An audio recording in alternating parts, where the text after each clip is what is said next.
Hello world, welcome to Zonodyne Labs. I'm Dr. Els, and this video is going to explain exactly what's up with this TikTok debacle. For those watching this video that have just arrived to Earth, TikTok is a large, wildly popular, and extremely controversial social media platform that is fast approaching 2 billion active users worldwide.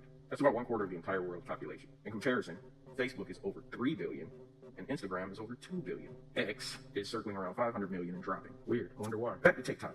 If it's so popular, why ban it in the US? Let's break down exactly how social media works. Remember those user numbers? The biggest two are owned by someone we will call the Pope Dark Muckenzern. He serves as the emissary for the all-knowing, all-seeing force that aggressively monitors everything that you watch, read, post about, listen to, talk about out loud, show slight interest in, to the point that it completely controls everything you see and effectively shapes how you see the world. This omniscient force is known as the algorithm. It has extensive knowledge of all the stuff you really want to see online. The Pope conveys the prayers and wishes of the CEOs to the algorithm, then catapults said businesses in front of the dead-eyed faces of 2 billion doom scrollers. Next time you're lucid doom scrolling, take a look and see how many ads versus regular posts from people you actually follow that you see. You may notice that almost every third or fourth post is an ad. You may notice multiple posts in a row are ads. The reason you're watching this video right now is because of the algorithm. All praises be upon her. But The algorithm works in mysterious ways. We still don't know the full extent of what user data is actually using. Each social media company uses a different one. The algorithm that each one uses what's called a trade secret, like the KFC original recipe. Pope even got caught up in some trouble with the government over what's in the recipe. This also isn't TikTok's first rodeo with the government either. In August of 2020,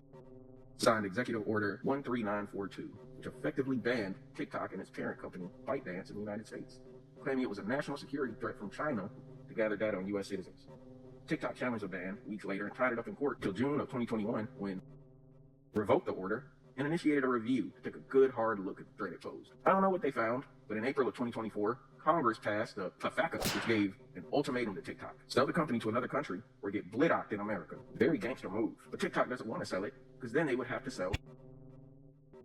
the algorithm. And they really don't want us knowing what's in the special sauce. So it looks like we got ourselves a Mexican standoff. You're probably asking yourself, what did China ever do to us? China has a voluminous history of large-scale state-sponsored cyber attacks against the U.S. The most recent, as of December of 2024, being one of the most significant breaches in telecommunications history you've probably never heard of. At least 8 major companies were hit, granting access to all of the call logs, text messages, personal records, and deepest desires and obsessions of important political figures and their families. This wasn't given wall-to-wall media coverage because, as we all know, our politicians are all humble and magnanimous people who don't want their heroic exploits being made public.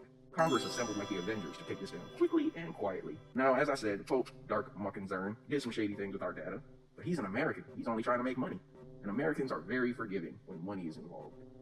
But do we really want a country with an ongoing history of aggressive cyber attacks against us, in charge of an omniscient force that aggressively monitors everything that you watch, read, post about, listen to, talk about out loud, show slight interest in, to the point where it completely controls what you see and effectively shapes how you see the world? Long story short, it is highly likely that TikTok is definitely a tool for a foreign power to collect information on its users. Now, do most of the users care? No. Realistically, whether it stays or goes, there will always be something for the masses to doom scroll upon. Remember Vine? Anyway, that's it for this video. See you next time. Like, subscribe, most importantly, stay alive.